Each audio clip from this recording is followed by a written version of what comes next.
So here's the deal. Your 20s are wild.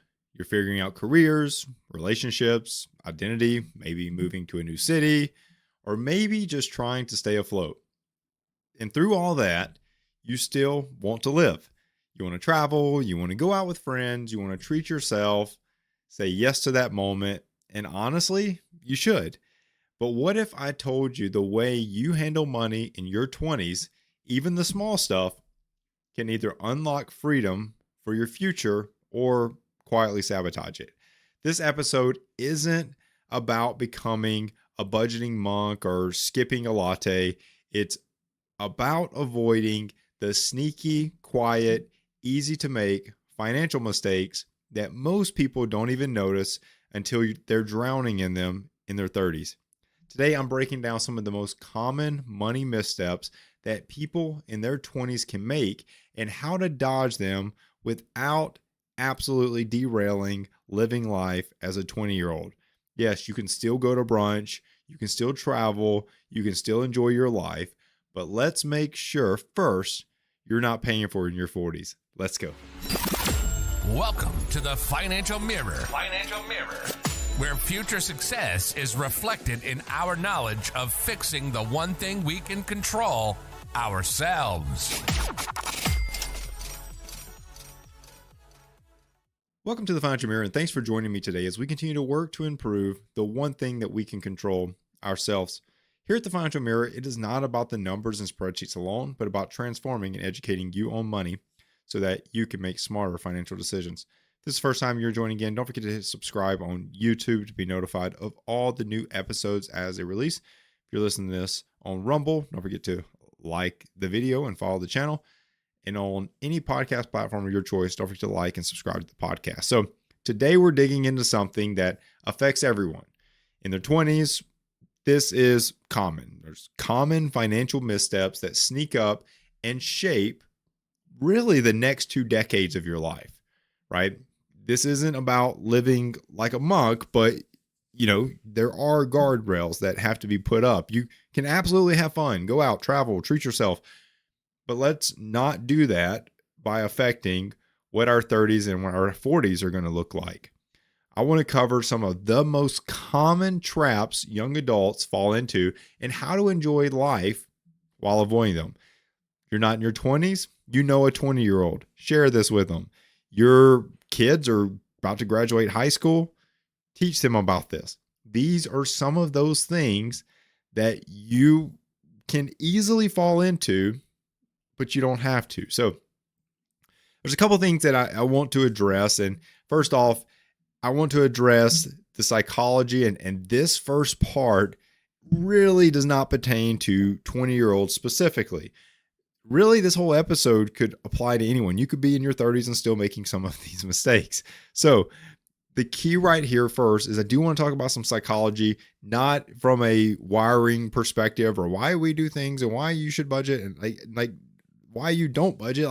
None of that is not about the psychology I'm talking about. What I'm talking about is this mentality that many face, and you've probably fell victim, is this I deserve it mentality. That normally shapes early on in life, particularly around the time that you're really figuring life out, right? You graduated college, you got new friends, you've kind of just started your first career, something like that. And you felt like you've done all this hard work and you deserve it, right? And this is I deserve it mentality. You have this stressful day at work. You feel like you've earned a reward. Often that reward comes in the form of spending. You've maybe had a rough week. Your boss was on your case. You barely slept. You say, you know what? Forget it. I deserve sushi. So you go out and have sushi. You spend $100 on a meal, or maybe it's I deserve new clothes. You go out, you go shopping. Maybe I deserve this night out at the bar. So you go out, you spend $150 at the bar. Any of this sound familiar? Maybe, maybe not. Hopefully not. But if it does, that is a true thing that many people deal with, particularly people in their 20s, for the simple fact that this is maybe the first time they've had real money.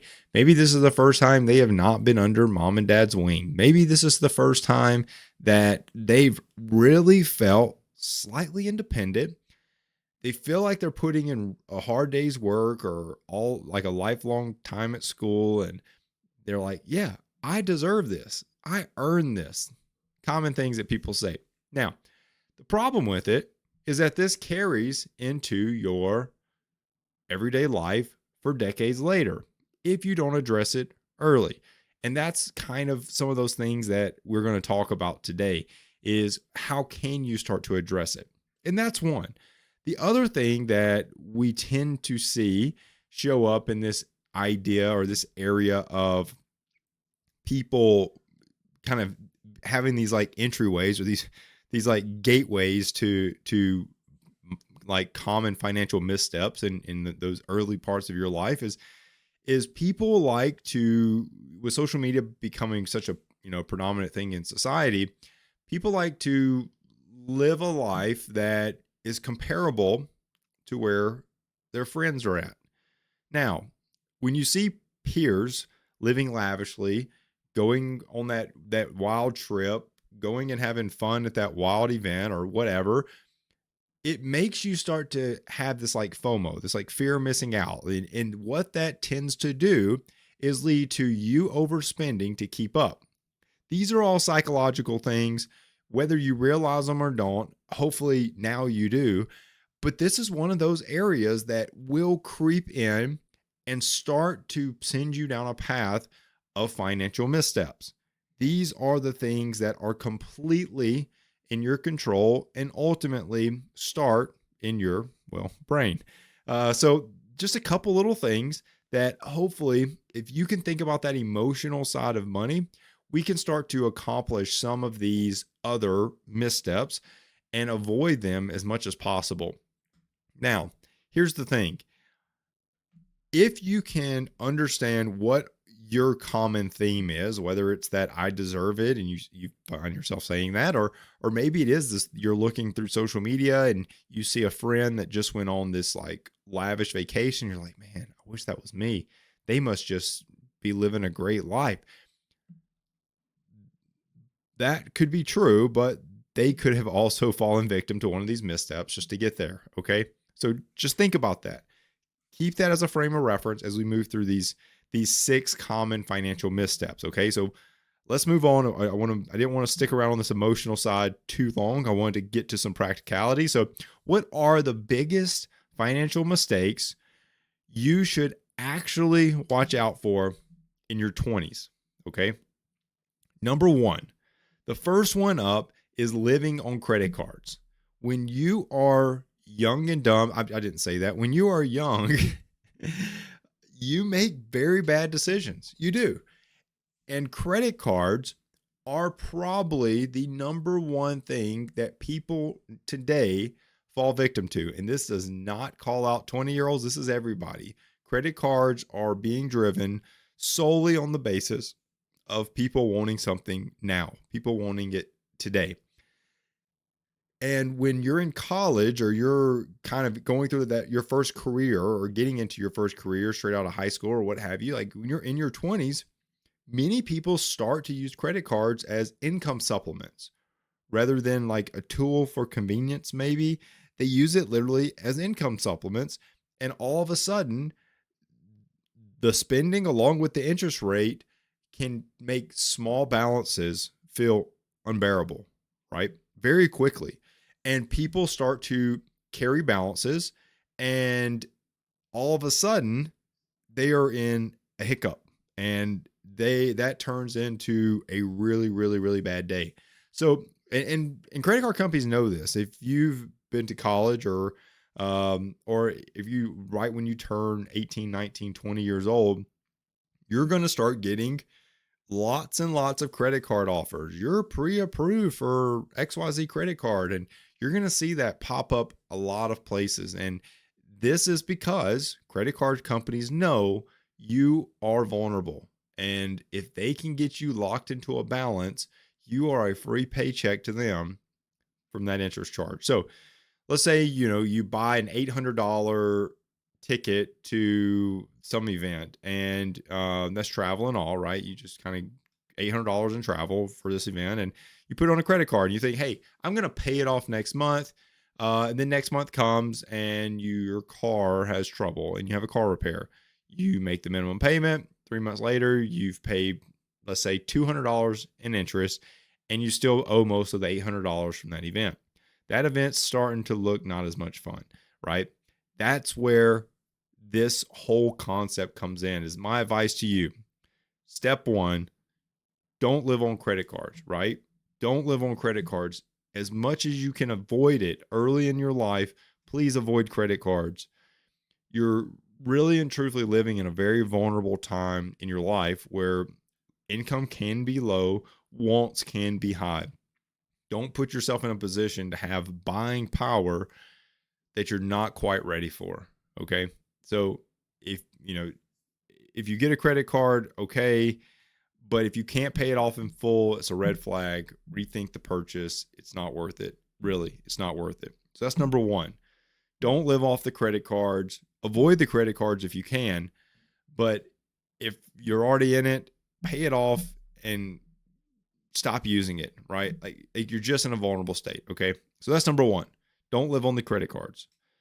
Number two, common misstep is not building an emergency fund. Young people, young adults often believe emergencies won't happen to them, or they rely on some external party to bail them out, maybe parents or maybe credit cards, but they look for someone to bail them out. The result of this is that every emergency becomes a debt problem, right? If it's borrowing money from a friend, getting money from parents, or putting it on a credit card, it becomes a debt problem. That can be solved, right? It can be solved by getting your emergency fund in order. Imagine this. Imagine your car breaks down, right? And the repair is $1,200. You don't have it. So you swipe the credit card. Now you're paying 20% interest on that car that may have another problem in a few weeks, right? It could. Do it simply, do it right, get that emergency fund together, and don't let these type of things happen, right? So my advice for this one is start with $500. It's a simple number to get to. Save some money, build that up to $1,000 over time.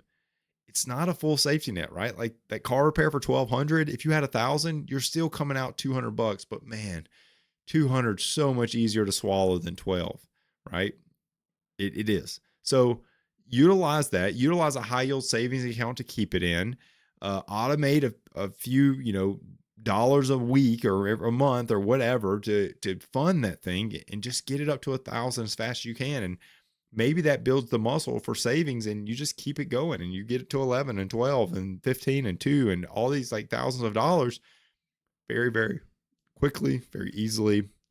And you're on the right track to being financially successful later in life just through that alone, right? So that's number two, is common missteps, not having that emergency fund. So get it together. The third misstep is lifestyle creep. I talked a little bit about this with social media, but in your 20s, maybe you got your first job. And this is very common. And I kind of walk through this. And if you're listening to this and you're in your 30s, maybe your 40s and 50s, 60s, you can relate. I guarantee you can relate. But lifestyle creep early on is where it sets in. It's where you begin to experience it the most, because you get this first job, right? And you make, let's say, $35,000 a year, right? And then all of a sudden, the next year, you get a raise, $10,000. And you're at $45,000. And then you get a promotion and you move to another company, and now you're up to $60,000, right? The problem with that is that a lot of times today, every raise or financial improvement turns into a lifestyle upgrade, whether it be a nicer apartment, a nicer car, more expensive outings. Every time more money comes in, more money goes out. Right? And you get stuck in this mentality where you need to earn more, and then you spend more, and then you need to earn more so that you can spend more.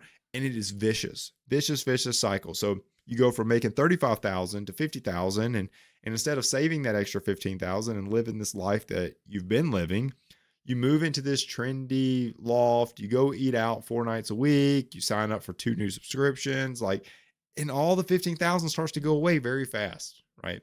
And everybody can relate to this. But look at your lifestyle right now and lock it in.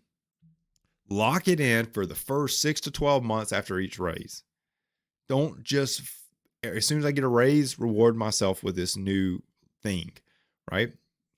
Be aware of that. Be aware that this is a thing, and channel that raise into savings or investments. And 6 to 12 months later, maybe you do want a little upgrade in life. Do it then. But I guarantee you it's not as sporadic and not as not well thought out as in the moment, right? So just stop, slow down, think about it, and know that if you'll give yourself 6 to 12 months, that 15,000, you'll probably still hang on to 10, right? And all of a sudden you're in business. Okay. So focus on that lifestyle creep. It starts early, and for whatever reason, that is one of those that stick with people for a long, long time. They're in their 40s still getting raises and upgrading their lives. And you have to wonder, like, is it not good enough right now? You need a little more. It's $10,000 all down the drain, right? So just be aware of it. Just know that it exists. Okay. So that's number 3 is that lifestyle creep. Number 4 is not starting to invest early.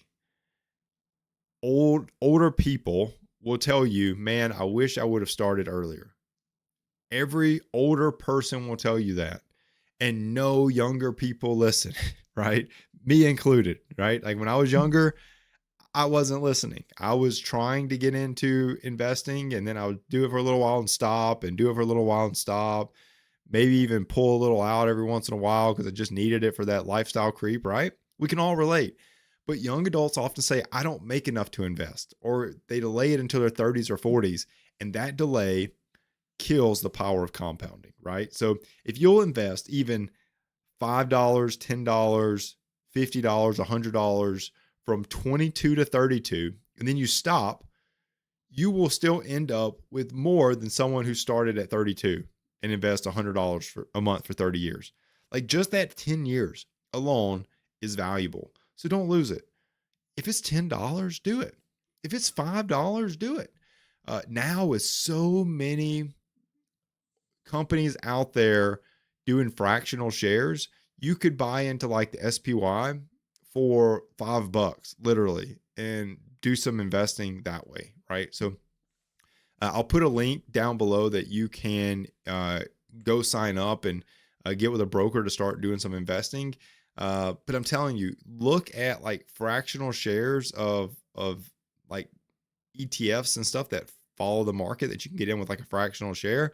Pick one and roll with it. Start doing some small investing. Few bucks is fine. I think 5 is the minimum. But even $5 a month or $5 a week, you will begin to see value in it. So, advice for that is just go get and start investing something when you're young. It's totally worth it. Get started with some Roth IRA accounts if you haven't. Maybe that is deeper into your 20s, but if you're even just right now, just like early 20s, mid 20s, just get into like a normal brokerage account and just start investing, right? Is there tax benefits? No, not really. But you can just start to watch money grow and get in the habit of investing. Okay. So just a little bit matters and it'll go a long way. So that's number 4 is get started investing. And number 5 common misstep is people they fixate on credit scores early in life. And I would tell you, do not fixate on credit scores. The idea, don't care about growing and building your credit score. Mindset shift, please. Just don't wreck your credit score. That's the shift I want you to have. I don't want you to fixate on how do I get a better credit score? How do I build this perfect credit report so I can go buy a home, a car, whatever. Just don't wreck your credit score. That's my advice. Okay. Young adults often feel pressured. Go open a credit card. Go get this credit score. You're going to need it. You need to take on this debt so that you can show that you're responsible and you can buy a house one day. You do not need it. I guarantee you do not need it. You will build a credit score, right? You will. Over time, you will build a credit score. Like it or not, there will be things that sneak into your life that report to a credit agency and you'll build a credit score. If you will just not try to wreck it and you'll focus on not wrecking your credit score, you will be okay. Some people go out and open multiple cards and they get loans and they look at all these different parts of the credit score calculation and try to master it. It's a dangerous move. It's not worth it. You do not need to build credit aggressively. Just maintain what you have, pay on time, keep balances low, avoid applying for multiple credit cards at once. Use one card for like recurring charges. A lot of apartment rentals nowadays are reporting to credit agencies, which is, good for starting a credit score, and you don't even need a credit card, right? None at all. So if you have student loans, track your due dates, just pay those on time. That helps, right? But your credit score is like your weight.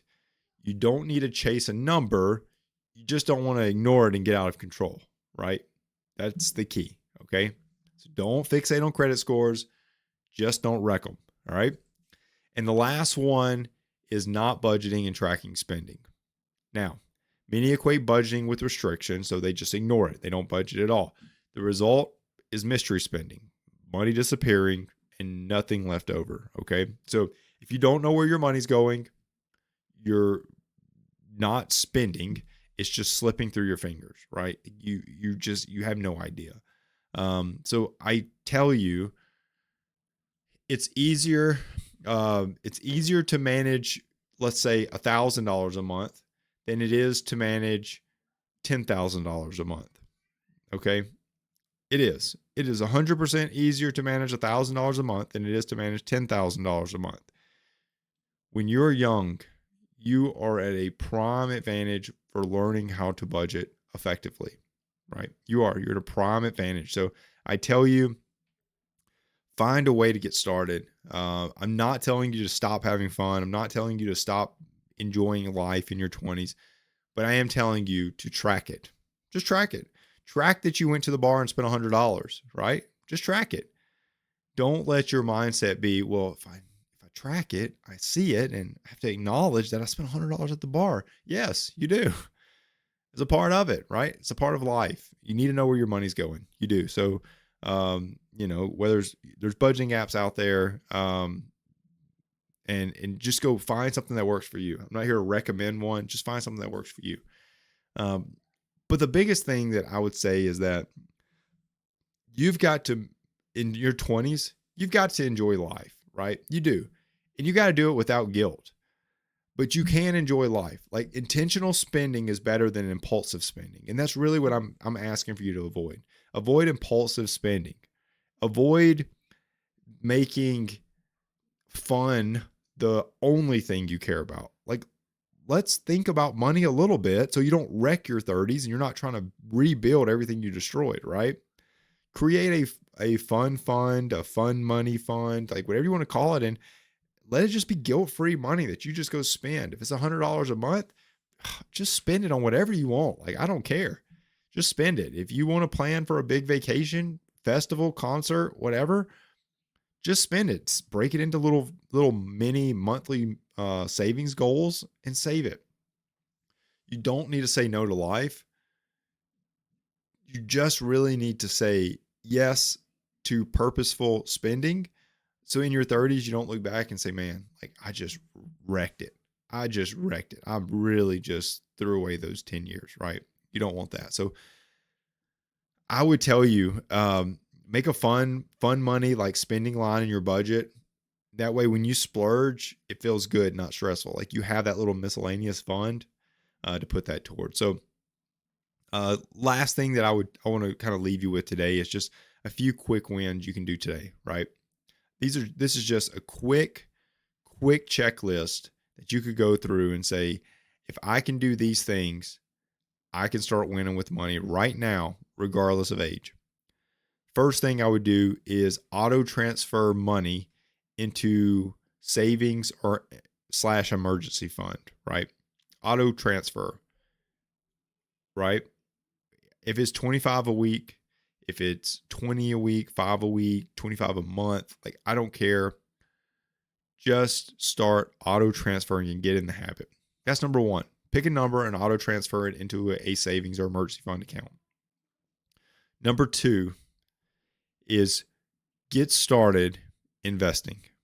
Get started investing, whether it's with the Roth IRA account, whether it's with a brokerage account, no matter where it is, just start learning the basic principles of investing and learning and watching compound interest take effect.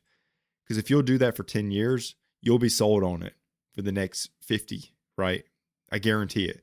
You see it for 10 years of deliberate and intentional investing, you will reap the rewards and you will do it for the next 50 years. I guarantee it. It is the most amazing thing, right? It's fun to watch. So get started investing. Number three is pick a budgeting method and go for it. I don't care if it's a Google Sheets. I don't care if it's a spiral notebook. I don't care if it's an app. Go out, find a budgeting method and do it. Envelopes is another one. Just do it. Just budget. Number four is set you a fun money fund and set it aside each month. And that's your guilt-free money. Just spend it on whatever you want and enjoy life. And the last one is start getting used to checking that credit report and just look for errors or fraud, right? Don't let that just derail. Like I said, the idea is not to fixate on a credit score, but just don't wreck it. And just looking at that free credit report each year is totally worth it just to spot some errors or fraud. Okay. So I'm telling you, go through and do this. Comment below. If you're already doing one of these, comment and just encourage those other listeners about what it is and how it's benefiting you, right? What it is and how it's benefiting you, because your 20s are about building memories, but they're also about building momentum. And you don't have to be perfect at any of this. You have time. You have time on your side, but you do need to be intentional. And if you are intentional, you will absolutely, I guarantee it, reap the rewards in your 30s and 40s. Every single dollar you invest in this prime investing window will be instrumental to your financial success. So hopefully you enjoyed the episode. Hopefully you enjoyed kind of going through those 6 missteps. And if you're going through one of those right now, find a way to course correct, find a way to adjust, and let's make a difference in our financial future. So hopefully you enjoyed the episode. Hopefully you got something out of it. Like I said, if you did, leave a comment below. Love to hear from the listeners. And like I said, it is a prime time for you to get started today. So until next week, continue improving the one thing you can control, yourself. Peace. Well, that wraps up today's Financial Mirror. Join us next week as we continue to work on ourselves, change our mentality, and to commit to achieving the success we always envisioned. Regardless of your platform, help us grow as a community. Please like, subscribe, and share with the people in your lives.